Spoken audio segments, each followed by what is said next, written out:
I was in law enforcement for roughly 12 years. During that time, I responded to hundreds of hostile calls with angry, aggressive, authority-hating people. However, I was only involved in a handful of actual physical altercations. So let me show you how I was able to do it.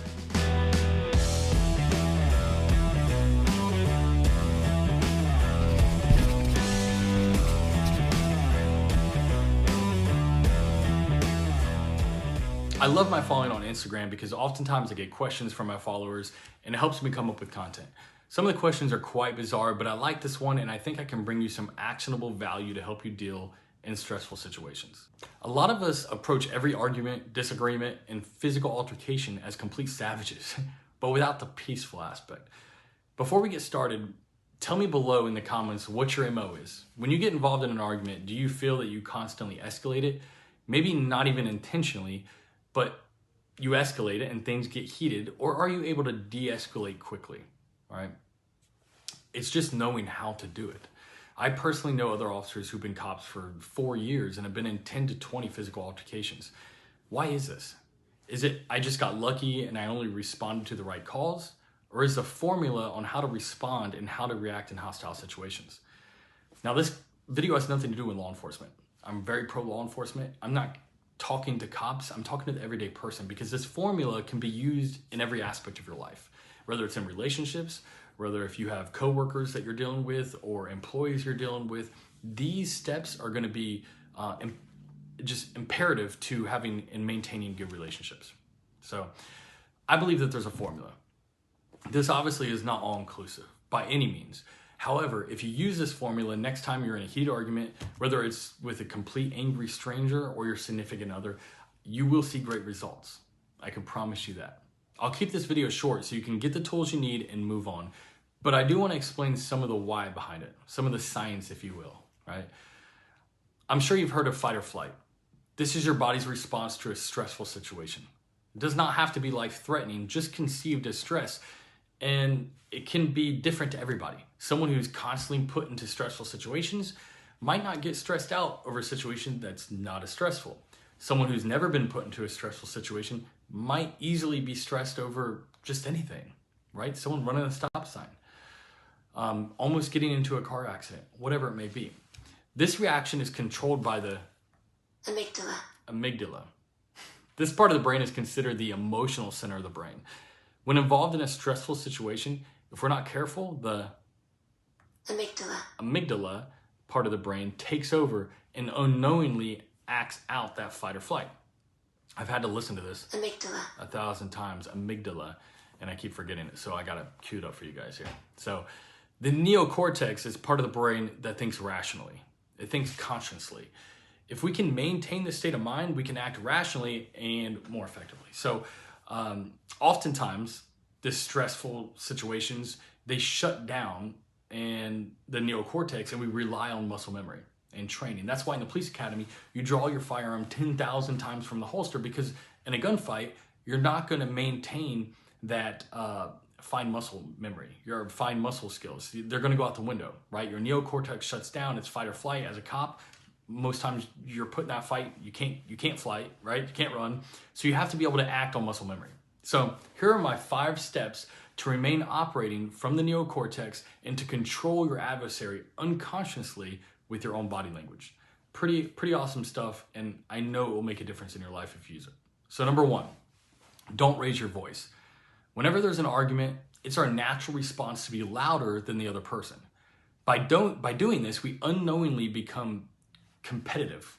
We're in this competition now, and before we know it, our bodies detect high levels of stress from yelling, and the neocortex shuts down.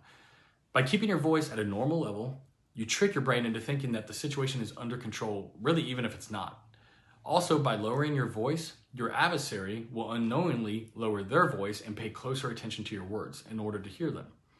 This forces your adversary to think consciously. It forces them to continue to stay in the neocortex when they focus on what you're saying. If you scream, they start to scream. Everybody goes into the amygdala, and it's fight or flight. If they're a fighter, they're going to fight. If they decide that they want to flight, they're gone. They take off, they run from you, right? So And this doesn't always have to mean physically. We can fight or flight with our words, right? We can de-escalate, we can walk away, or we can say things that are cutting, that hurt people, right? So number 2, minimize movement and posture.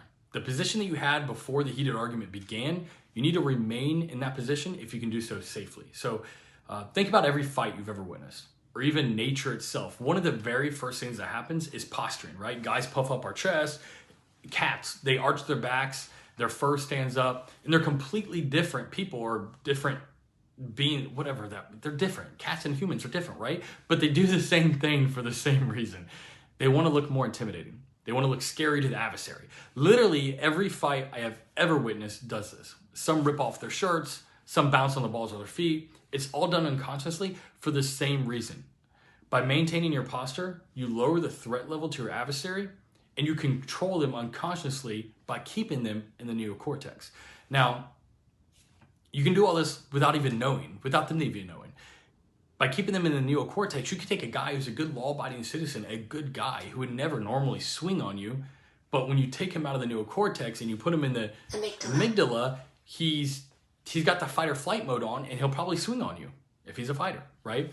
By keeping him in the neocortex, he operates with a conscious mind, and he realizes, if I do this, it's gonna be bad. I'm gonna hurt somebody, I'm gonna end up in jail, and you lower that threat level.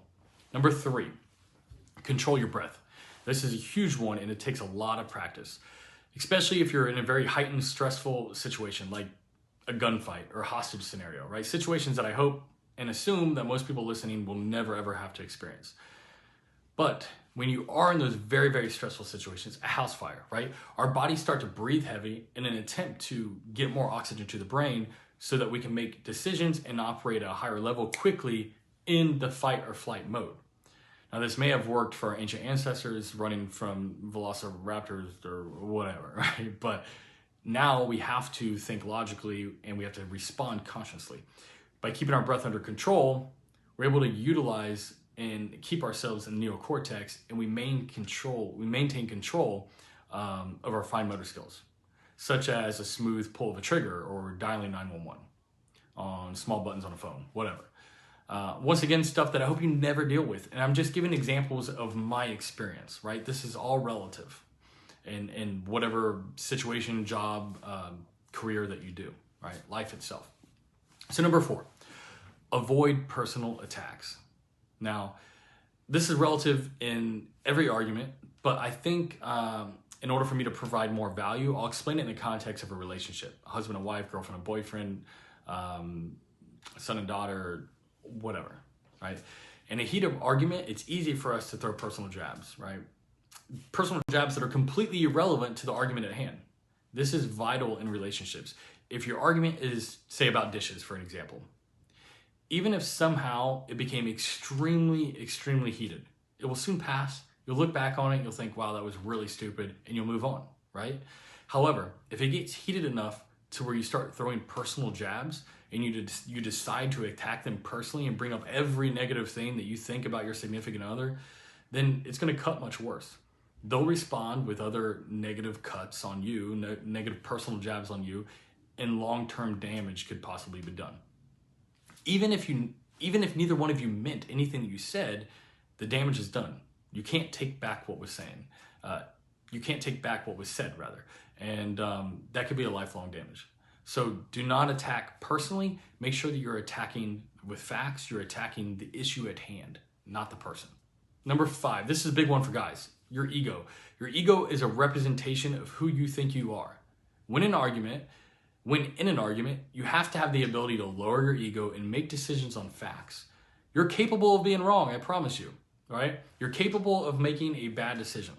The quicker you realize your ego is standing in the way of a proper decision, the quicker you can make that decision and you can de-escalate the situation, right? Don't assume that the other person is wrong right off the rip because your ego is not allowing you to look at things from another perspective, all right? So lower that ego, guys. I hope these 5 steps help. I know these 5 steps will help. If you apply them to your lives, guys, I know you'll see results. In the comments below, if you got value from this, leave me a comment. Make sure you subscribe, like, share the video with someone you think may benefit from it. I appreciate you guys. Until next time, stay savage.